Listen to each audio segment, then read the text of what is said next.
Pour découvrir l'histoire de la micro-informatique, l'une des solutions est de se rendre à Paris, boulevard Sébastopol, au musée des Arts et Métiers.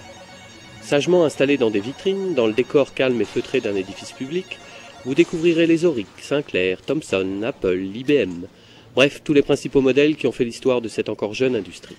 Mais il existe une autre solution, le collectionneur. Bonjour et bienvenue chez moi, je me présente Philippe Dubois, je suis collectionneur de micro-ordinateurs de consoles de jeux. Environ 400 machines, 250 micro-ordinateurs et 150 consoles de jeux. Dans la chambre, les couloirs, le salon, partout, des puces partout, du plus récent au plus ancien. Mais au fait, c'est quoi le plus ancien de sa collection? À l'heure actuelle, il s'agit d'un Commodore PET, donc le fameux PET 2001 avec son clavier très moche, façon caisse enregistreuse. Celui-ci est de 1977. Qu'est-ce qu'on pouvait faire avec ça?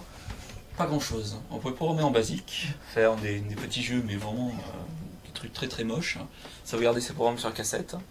Je pense qu'il a dû exister des mini-traitements de texte, mais vraiment très très très bas niveau. Qui a acheté ça? Des gens quand même assez fortunés, ça doit être soit des chefs d'entreprise, mais pas vraiment pour l'entreprise, puisque professionnellement c'était relativement inexploitable. On ne pouvait pas faire de base de données, ni tirer de fiches de paye, quoi que ce soit. Par contre, pour certains patrons qui avaient beaucoup d'argent, ou certains particuliers qui pouvaient se le permettre, puisque cela devait coûter, je sais pas, quelque chose comme 20 000 francs, quelque chose comme ça, quoi, à l'époque, qui pouvaient se permettre d'acheter ce matériel, devaient se mettre à la programmation, découvrir les joies de l'informatique, etc. Mais c'est très très restreint, et surtout jusqu'au début des années 80, c'est resté vraiment un domaine assez cher. Pour les consoles de jeux, cela va de l'antique Pong, le fameux jeu de tennis, jusqu'à la dernière Hyper Super Mega Drive, le tout avec les manuels. Comme pour les vins, il y a les bonnes et les mauvaises années. 77 est le cru, avec le Commodore 64, le TRS-80 de Tandy et bien sûr le micro, avec un grand A. Le troisième luron en fin de compte de 1977, c'est l'Apple II. Donc l'Apple II qui est une machine relativement révolutionnaire, puisqu'elle a amené bon nombre d'innovations pour une machine aussi ancienne.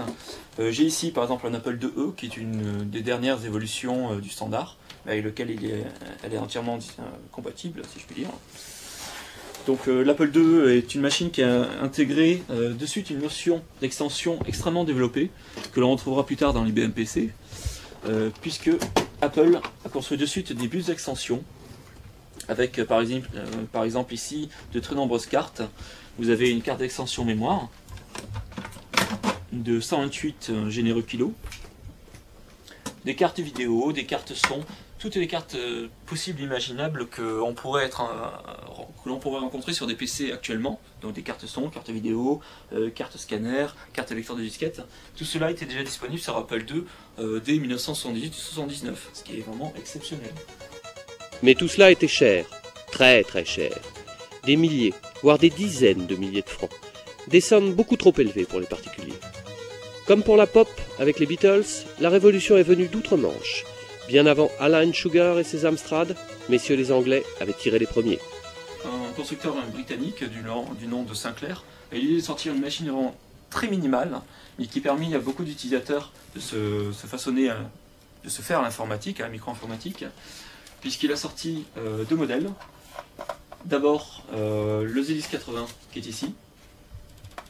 Donc c'est une machine qui était elle aussi disponible en kit, qui coûtait extrêmement peu cher puisqu'elle devait coûter 700 francs. Qui est également extrêmement minime pour ce prix bien sûr, parce qu'elle ne dispose que d'un kilo de mémoire. Mais malgré tout, vous avez un basique intégré, vous le connectez sur la télévision familiale, pas besoin de moniteur dédié à la tâche. Et vous pouvez de suite programmer en basique, puisque la machine est livrée avec un manuel d'utilisation fort sympathique.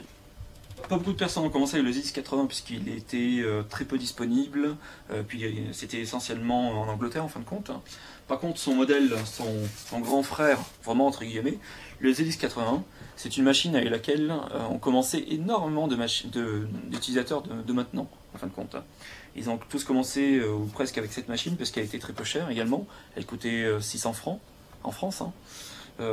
Et puis pareil, même utilisation, connectable de suite à la télé, on pouvait taper un programme en basique pour les 1 kg de mémoire.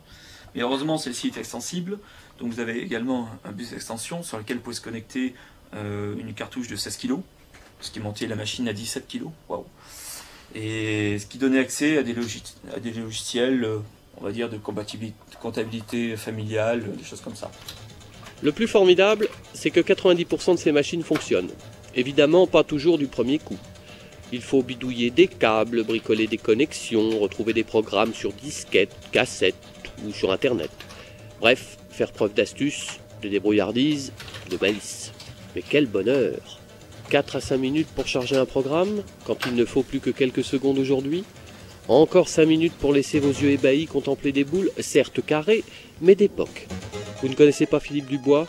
Rendez-vous sur le site mo5.com. Vous y retrouverez toutes ces machines, avec les commentaires de l'époque.